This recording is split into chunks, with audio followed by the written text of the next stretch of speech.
1 week after Daniel's conversation with Vanessa, the wooden box was still sitting on our attorney's desk. But this time, he didn't open it.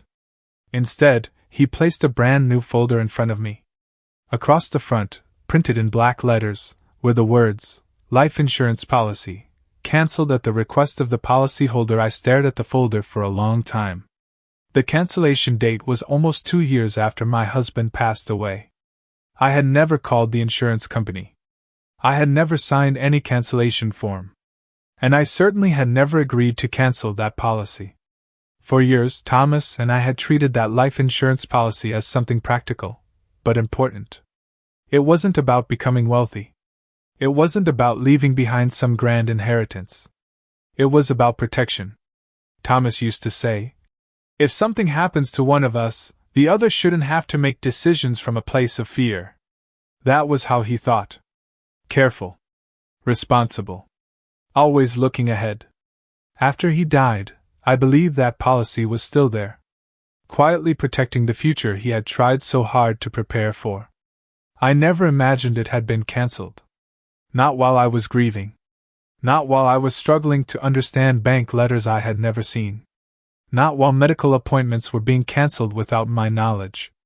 Not while family members were believing stories I had never spoken. And now, here it was. Another document. Another decision.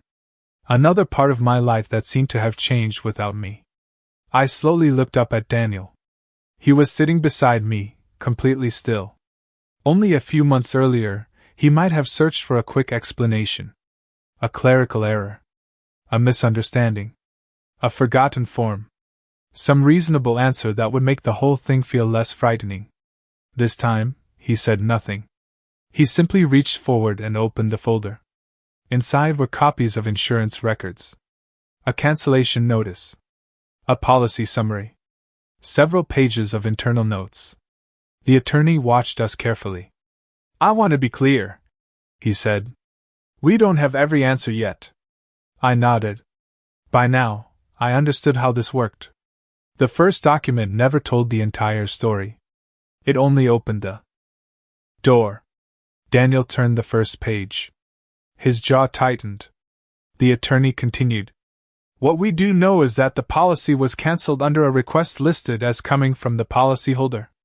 I felt my throat tighten. "That would be me." "Yes," he said gently. I looked down at my own name printed on the page. Margaret Anderson. My name. My policy. My future. But not my decision. At least, not one I remembered making. I folded my hands in my lap, trying to remain calm. "Did they include the cancellation form?" The attorney nodded. "There is a copy in the file." Daniel turned another page. Then stopped. The room fell silent. I didn't need to ask why. I could see it on his face. There was a signature at the bottom of the form. My name. Written as though I had agreed to end the protection Thomas had spent years maintaining. I stared at it. The letters looked familiar enough to make my stomach turn. But something about it felt wrong. Not enough for me to declare anything. Not enough to accuse anyone. But enough to remind me of every other time my own name had appeared on something I did not remember signing. I looked at the attorney. "I never agreed to this." My voice was quiet, but steady. Daniel turned toward me. This time, there was no doubt in his eyes. Not certainty about what had happened, but certainty that my words deserved to be heard. The attorney closed his pen. "Then we'll need to request the full file." Daniel nodded. "Call logs?" "Yes." "Original forms?" "Yes." "Any identity verification records?" "If they exist, we'll ask for them." I looked again at the folder. For a long time, I had believed the wooden box contained the hardest parts of our family's story. The missing letters. The jewelry. The recordings. The medical records. The misunderstandings. But now I understood something else.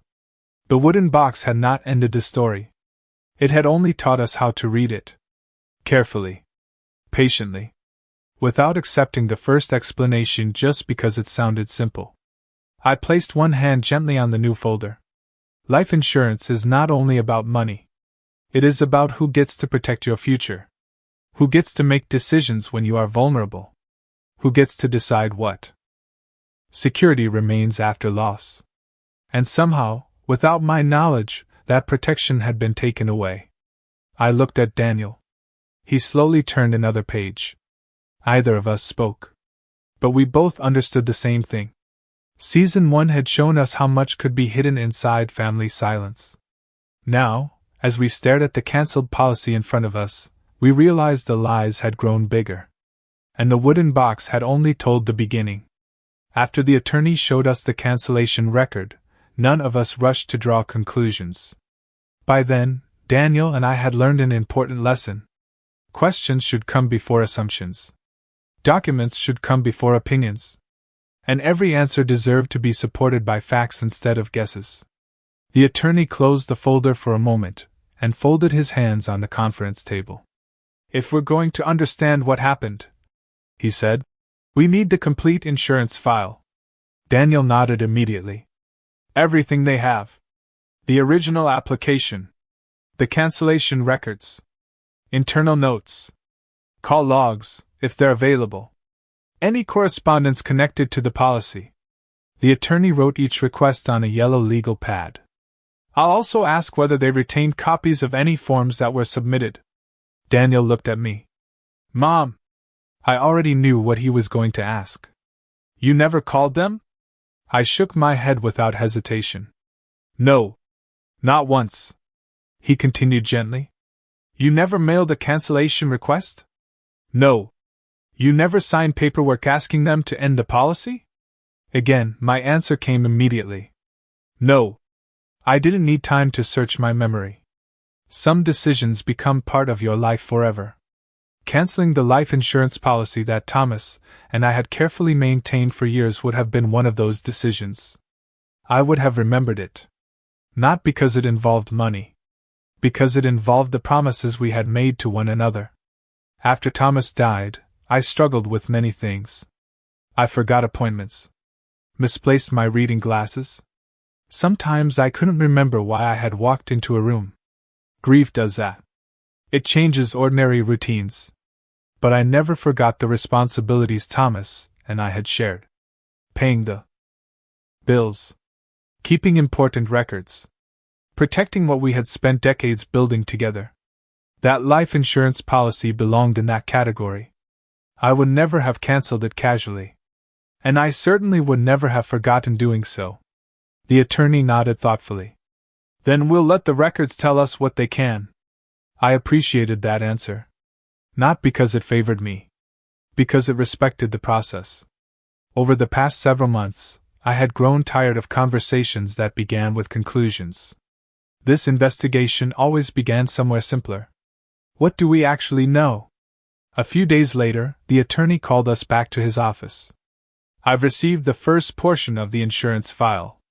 Daniel and I arrived that afternoon. The folder waiting on the table looked much thicker than before. The attorney opened it carefully. "The company confirmed that the policy was cancelled."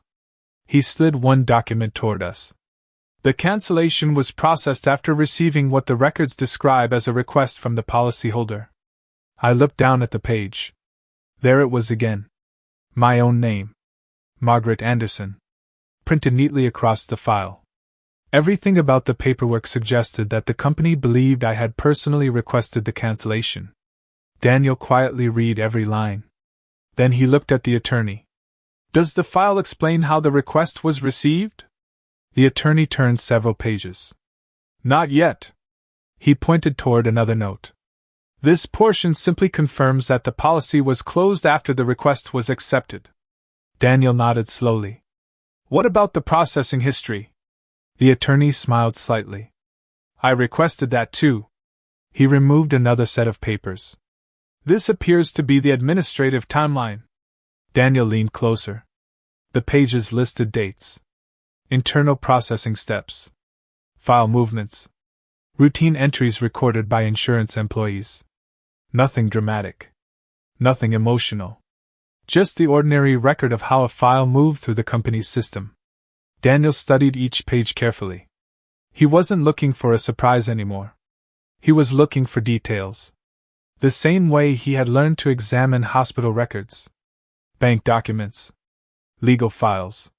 He understood that important information often hides inside ordinary paperwork.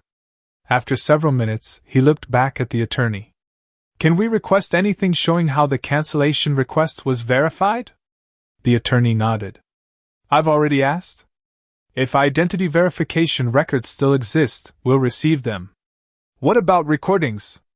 "If the request involved a phone call and recordings were retained under company policy, we'll ask for those as well." Daniel quietly thanked him. No one in the room seemed impatient. No one demanded immediate answers. We had traveled this road before. Every investigation moved one step at a time. As the attorney gathered the papers into a neat stack again, I found myself staring at the folder. Not because of what it already contained. Because of what it still couldn't explain. The company believed I had cancelled the policy. The records reflected that belief. Yet I knew, with complete certainty, that I had never decided to do it. That realization settled heavily inside me. For a long time after Thomas passed away, I blamed myself for many things. I wondered whether grief had made me forget important details. Whether I had misunderstood conversations. Whether I had become less organized than I once was. Over the past year, however, each new discovery had taught me something different. Sometimes confusion doesn't come from failing to remember. Sometimes it comes from realizing that decisions appear in your name even though you never made them yourself. I quietly looked toward Daniel. He was still studying the processing history.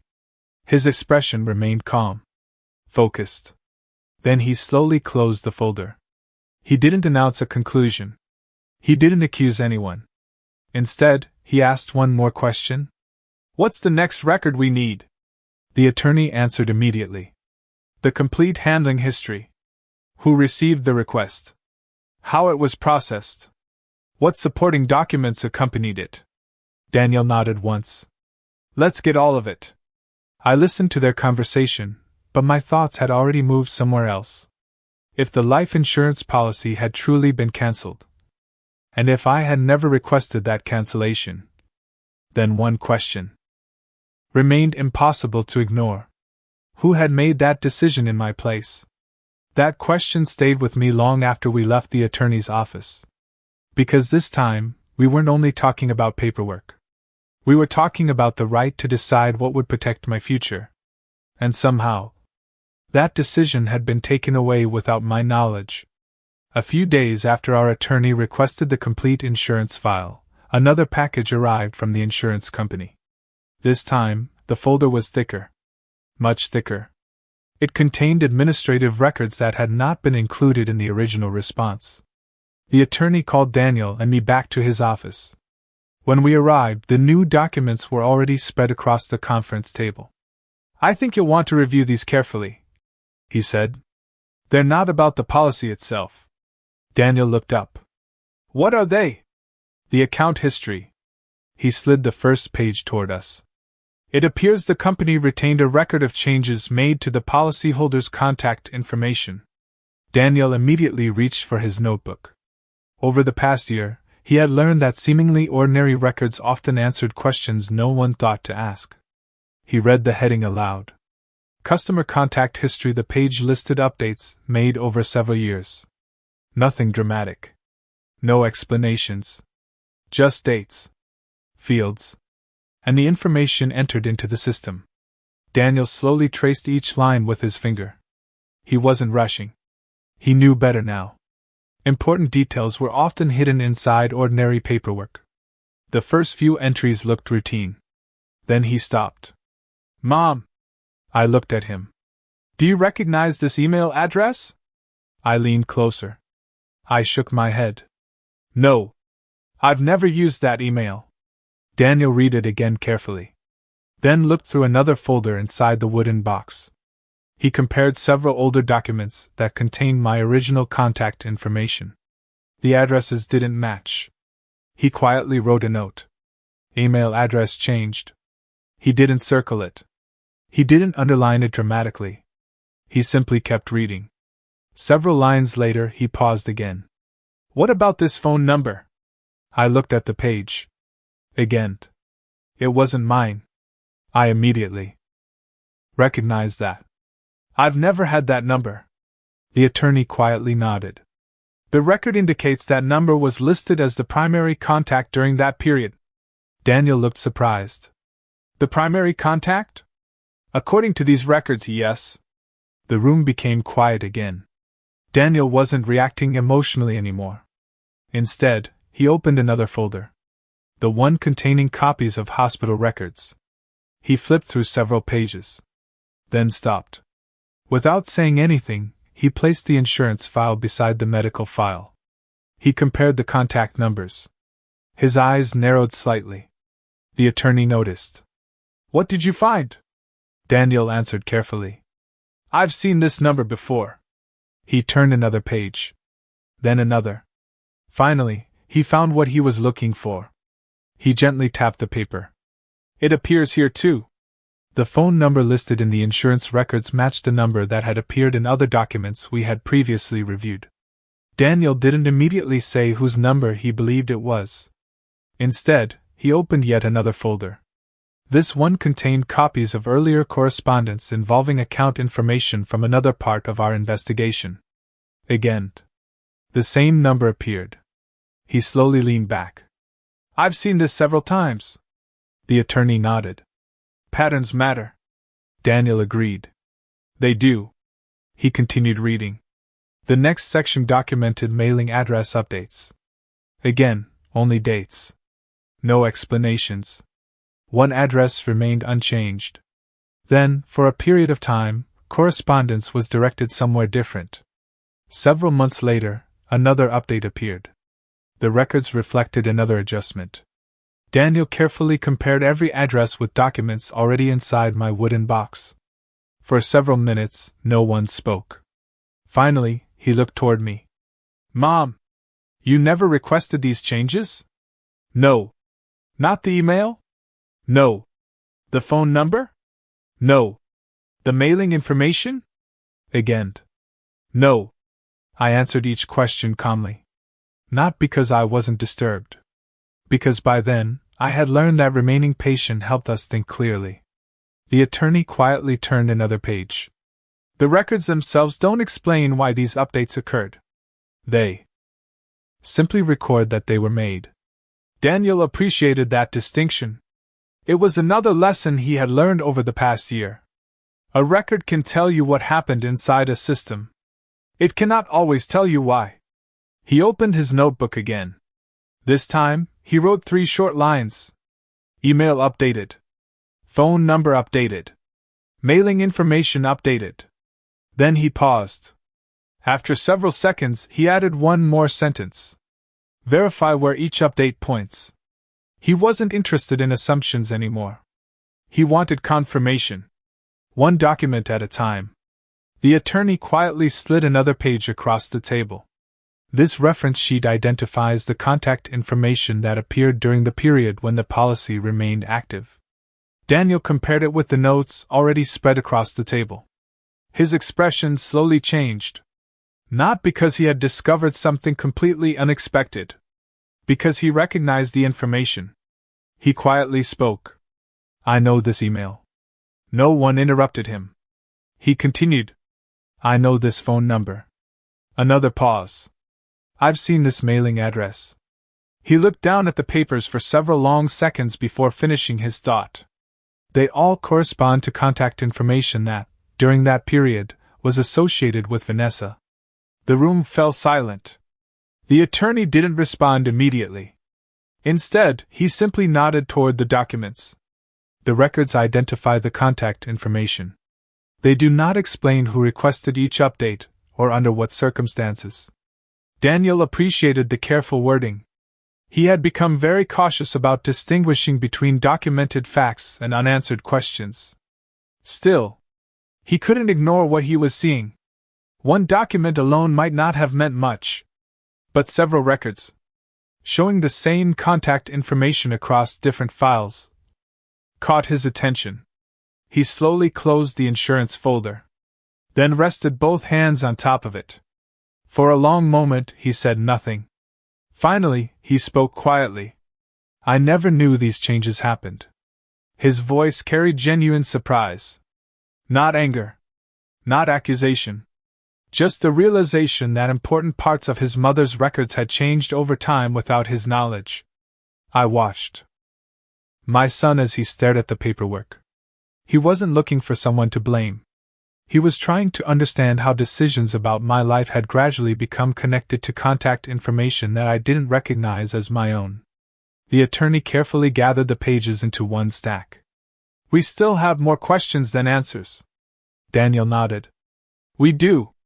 But at least now. He looked once more at the contact history. We know which questions we need to ask next. As we left the office that afternoon, I couldn't stop thinking about those ordinary administrative records. An email address. A phone number. A mailing address. On their own, they looked insignificant.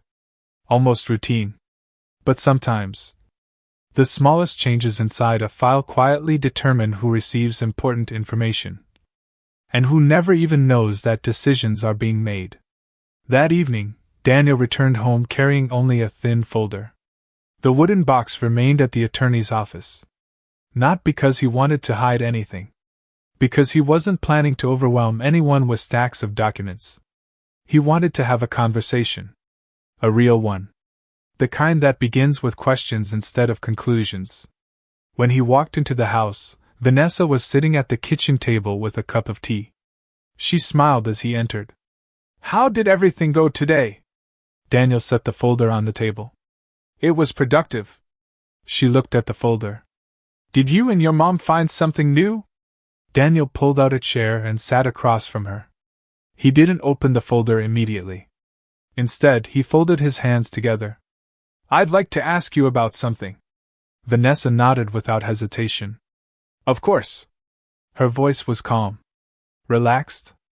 Almost exactly the way it had sounded during so many conversations over the years. Daniel noticed that. Not because it meant anything by itself. Simply because he had begun paying closer attention to how conversations unfolded. He looked down briefly at the folder. We received additional insurance records today. Vanessa's expression remained composed. The life insurance policy? Yes. She nodded once. I remember your mom mentioning insurance years ago. Daniel spoke carefully. The records show several contact information updates. He paused. Some of them corresponded to information associated with you during that period. For the first time, Vanessa looked down at the table before answering. Only for a second. Then she smiled gently. I think I know what that might be. Daniel remained quiet. She continued. Your mom used to tell me that the insurance premiums felt expensive. Daniel listened without interrupting. She worried about money after your dad passed away. Again. He simply listened. Vanessa folded her hands around her coffee mug. I honestly believed she wasn't interested in keeping the policy anymore. Daniel didn't respond immediately. Instead, he asked softly, What made you think that? She answered without hesitation. There were several conversations. Nothing formal. Just ordinary family conversations. I remember her saying she wished she didn't have so many bills. Daniel nodded slowly. I remember Mom worrying about expenses too. Vanessa gave a small smile. Exactly. I thought she was overwhelmed. She paused before continuing. So when questions came up about the insurance, I believed I was helping. Daniel looked at her carefully. What do you mean by helping? I may have misunderstood what your mom wanted. She spoke gently. I thought she wanted to stop paying for something she no longer needed. Her voice remained calm. There may have been a misunderstanding. Daniel noticed something familiar. Not the words themselves. The pattern. A misunderstanding. A mistaken impression. Good intentions. He had heard similar explanations before. About unopened mail. About medical appointments. About family invitations. About conversations with relatives. He didn't react. He simply kept listening. Vanessa continued. If I contacted the company at any point. She paused thoughtfully. It would only have been because I believed I was helping your mom save money. She looked directly at him. I wasn't trying to hurt her. I honestly thought I was making things easier. The room became quiet. Daniel looked down at the folder resting between them. Several months earlier, he probably would have accepted the explanation. Immediately. Not because he was careless. Because he trusted the people he loved. Now, he had learned something different. Listening carefully also means asking follow-up questions. Not to trap someone. To understand. He looked back at Vanessa. I appreciate you explaining how you remember it. She smiled softly. I know this has all been difficult. It has. Daniel answered honestly. Another brief silence settled between them. Then Daniel asked one more question. Calmly. Without raising his voice. If the policy was cancelled because everyone believed that was what Mom wanted. Vanessa nodded.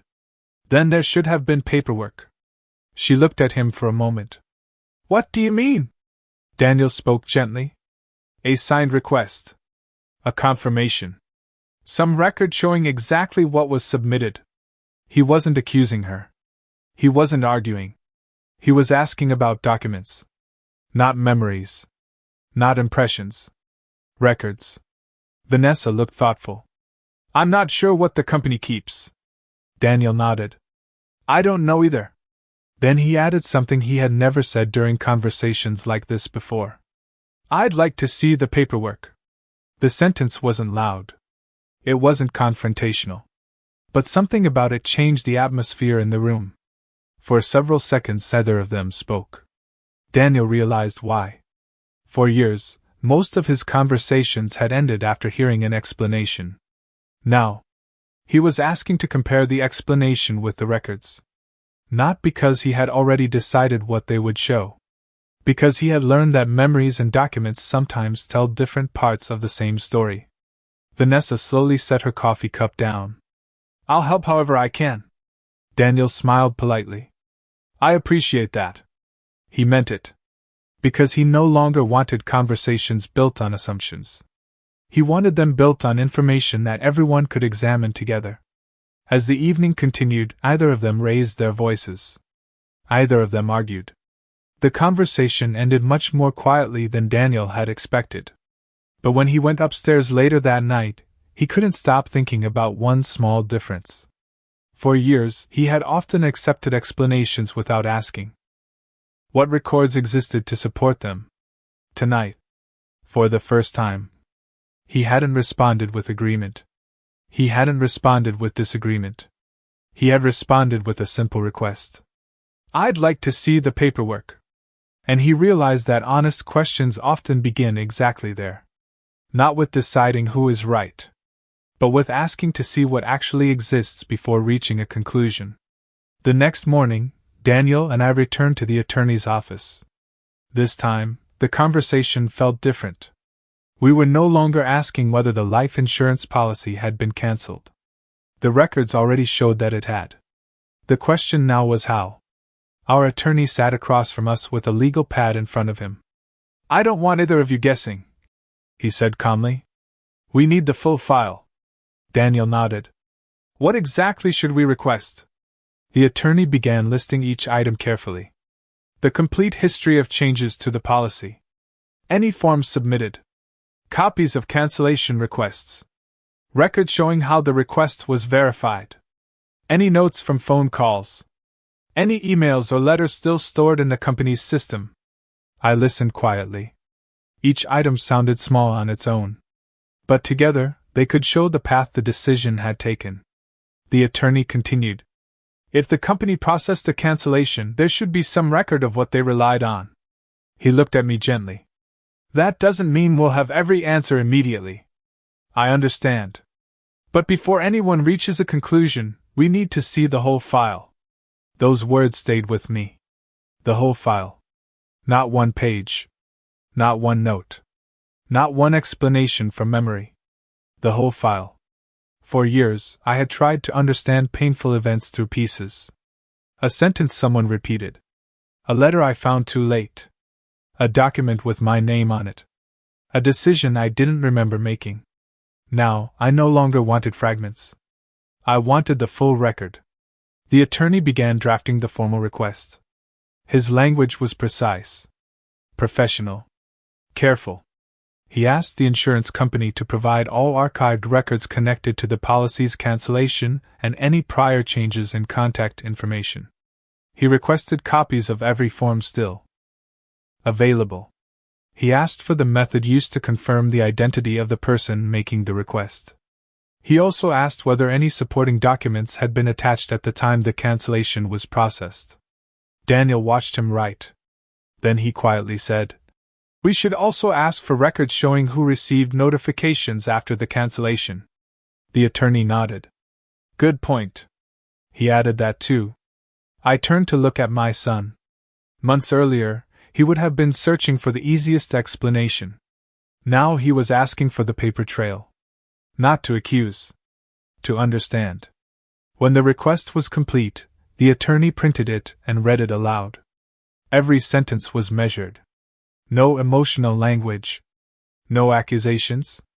Only a formal request for records. That mattered to me. Because I had learned something important. Truth does not need to shout. It only needs room to appear clearly. After the letter was finalized, the attorney looked at me. "Mrs. Anderson, once we receive the full response, we'll review it together." I nodded. "I'd like that." He paused. "And until then, I recommend not assuming more than the documents support." I agree. And I meant it. I no longer wanted to live inside assumptions. Not other people's assumptions about me. Not even my own assumptions about what might have happened. Memory had carried me as far as it could. Now I wanted records. Dates. Forms. Signatures. Call notes. Anything that showed what actually happened before my life insurance policy was cancelled. As Daniel and I left the office, I held a copy of the request in my hands. It was only a few pages. But it felt important. Not because it solved anything. Because it marked the moment we stopped asking the question in fear and began asking it properly. On the way home, Daniel glanced at me. "You okay?" I looked down at the document in my lap. "I think so." "You're sure?" I smiled faintly. For a long time, I kept trying to remember things clearly enough to defend myself. He said nothing. I continued. "Now I don't want to defend a memory. I want to see the documents." Daniel nodded slowly. "That's fair." I looked out the window as the road curved past the winter fields. The truth about the cancelled policy had not arrived yet. But for the first time, I felt prepared to meet it. Not with panic. Not with anger. With patience. And with the quiet confidence that whatever had happened, we would no longer accept a convenient explanation in place of the full record. That evening, Daniel stayed at the attorney's office longer than anyone else. The conference room had grown quiet. The staff had already gone home. Only the desk lamp remained on, casting a warm circle of light across the folders spread over the table. He wasn't searching for another surprise. He wasn't expecting one dramatic document to explain everything. Instead, he was doing something much simpler. He was reading. One page at a time. One date at a time. One record beside another. Over the past year, he had learned that understanding rarely comes from a single discovery. It comes from patiently placing small pieces next to one another until a larger picture begins to appear. The insurance records lay open in front of him. Beside them sat copies of hospital files. The bank correspondence. The legal documents. The notes from the mail carrier. His mother's journal. The records involving the emergency contact information. Everything remained organized in chronological order. Daniel leaned back in his chair. Then he quietly asked himself the same question he had written in his notebook weeks earlier. What happened first? He looked at the insurance file. The contact information changed. He made a note. Next, he looked at the communication history. Important correspondence was directed using those updated contact details during that period. He wrote another note. Then he looked at the cancellation record. The policy was later processed as cancelled. Again, he wrote only the date. No opinions. No explanations. Only what the documents themselves reflected. He stared at the page for several moments. Something felt familiar. Not because the insurance file matched every earlier situation. It didn't. Each event had its own circumstances. Its own records. Its own unanswered questions. But the sequence reminded him of something he had seen before. He opened another folder. The medical records. Again he reviewed only the administrative timeline. Contact information. Communication. Appointments. Changes. Then he looked at the notes involving unopened mail. Again, he focused on order rather than conclusions. Information. Delivery. Awareness. Response. He quietly reached for another folder. The legal paperwork. Then another. Family correspondence. He slowly closed his eyes. Not because he was tired. Because he wanted to organize his thoughts before writing them down. When he opened his notebook again, he didn't begin with names. He began with observations. Step 1, contact information changes. He paused. Then wrote another line. Step 2, important information no longer reaches Mom directly. He rested his pen on the paper. After a few seconds, he added a third line. Step 3, I usually hear an explanation before I hear from Mom herself. Daniel stared at those 3 sentences. None of them accused anyone. None of them explained why each event happened. They simply described the order in which he had experienced many situations. He read them again. Then quietly whispered, I've seen this before. The words echoed softly in the empty conference room. He wasn't thinking about only one insurance policy. He was remembering many moments from the past. The unopened letters. The cancelled medical appointments. The misunderstanding with Aunt Ruth. The birthday invitations. The missing photographs. Different events. Different records. Different circumstances. Yet again and again, one thing had happened before he knew there was even a question to ask. Important information had already been filtered through someone else's explanation. He sat quietly for several minutes. Then he picked up the insurance file once more. He carefully reread the pages. Nothing inside them answered every question. Nothing proved every possibility. The records still required additional review. The attorney had made that clear. But Daniel realized he was no longer looking at this file in isolation. He was looking at it alongside everything else he had learned. That was the difference. Months earlier, he would have examined this insurance issue as though it existed completely on its own. Now he understood that context matters. Timelines matter. Patterns of communication matter. He remembered something his mother had once said. I don't want you to believe me. I want you to look. At the time, he hadn't fully understood what she meant. Now he did. Looking meant more than reading one document. It meant asking how different records fit together without forcing them into a conclusion they could not support. Daniel slowly stood and walked toward the window. Outside, the parking lot was almost empty. The city lights shimmered in the distance. He folded his arms and quietly reflected on the past. For years, whenever something unusual happened involving his mother, he searched for the quickest explanation. Sometimes that explanation sounded perfectly reasonable. Sometimes it even sounded compassionate. But he had rarely stopped to ask another question. What information did Mom actually receive before this decision was made? That question now seemed just as important as every document spread across the table. He returned to his chair. Opened his notebook one final time. Then wrote another sentence beneath the others. A pattern is not proof by itself.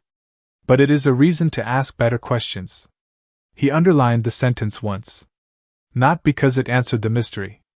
Because it reminded him how he intended to move forward. He would no longer dismiss recurring sequences simply because each individual event could be explained on its own. Nor would he assume that similar timelines automatically meant identical causes. Instead, he would do something much more difficult. He would continue asking questions. One record at a time. One conversation at a time. One fact at a time. As Daniel closed the final folder that evening, he realized something had changed inside him. Season 1 had been filled with moments he called coincidences. Moments he believed were unrelated because each one came with its own explanation. Now, sitting alone with the insurance records in front of him, he found himself looking at the same sequence once again. A change in contact information.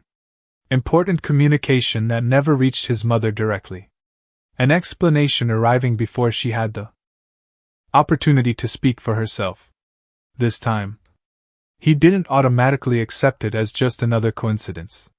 He accepted it as something that deserved careful examination before he reached any conclusion. And that quiet change in the way he thought would shape every question he asked from that day forward. 3 days passed. For Daniel and me, they felt much longer. Neither of us spent that time trying to guess what the insurance company might send. We had learned that guessing rarely brought peace. Waiting was difficult. But it was better than filling unanswered questions with assumptions.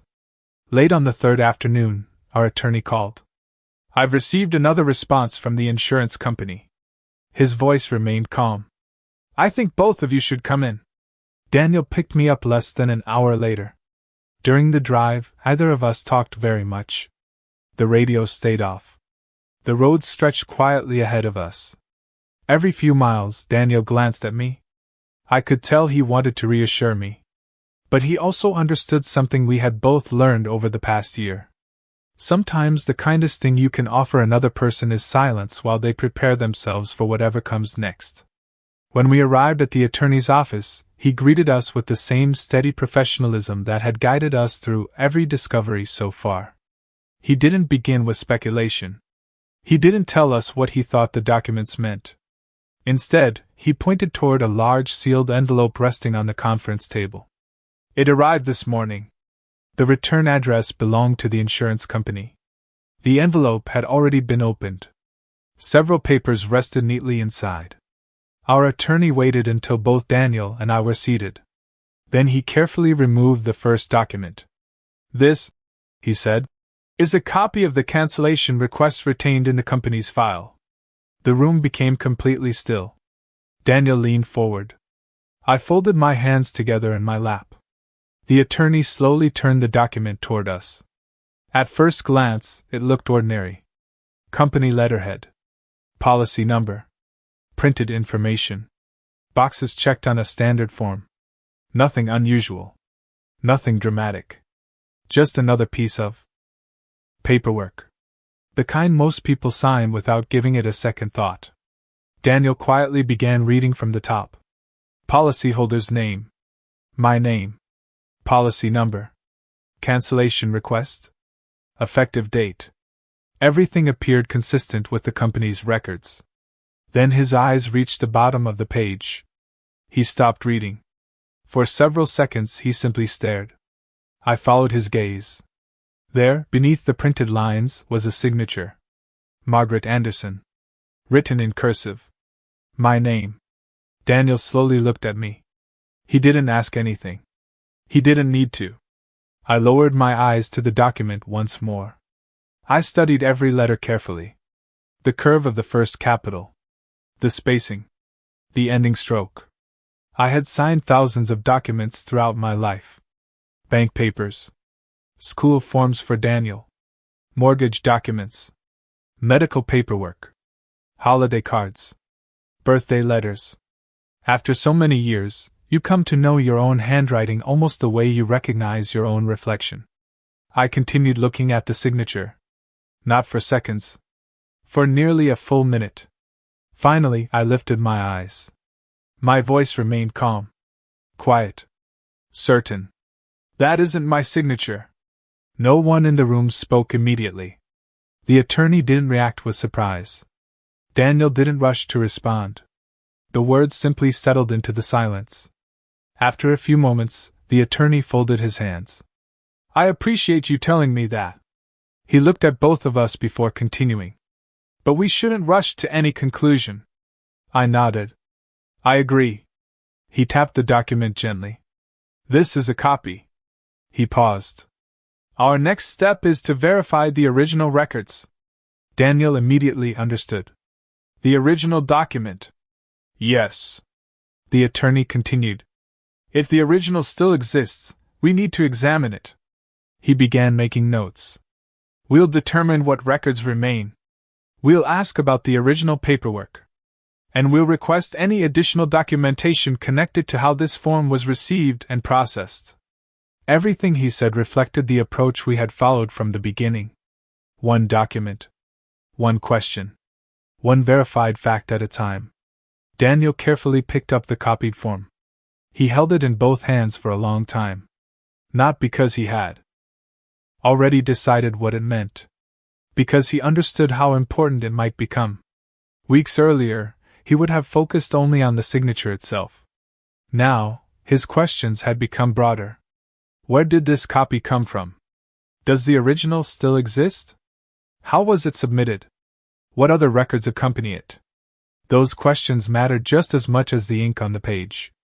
He finally placed the document back on the table. Then he quietly looked toward me. I could see the concern in his eyes. Not only for the insurance policy. For everything that still remained unanswered. As we prepared to leave, the attorney placed the copied form back into its folder. We'll move carefully. Daniel nodded. We always have. The attorney smiled slightly. And that's exactly why we'll continue to do so. On the drive home, Daniel hardly spoke. The copy of the cancellation form rested inside a folder on the passenger seat. Every stoplight seemed longer than usual. Every mile gave him more time to think. He no longer believed this season would simply be about discovering what had happened to one insurance policy. The questions had become much larger. Who made important decisions? How were those decisions documented? And if those decisions were not made by the person whose life they affected, who had been making them instead? As the evening sky darkened outside the windshield, Daniel understood that Season 2 had entered a different chapter. The journey was no longer only about uncovering forgotten events. It had become a careful search to determine exactly who had been making decisions about his mother's life. And whether those decisions had truly been hers at all.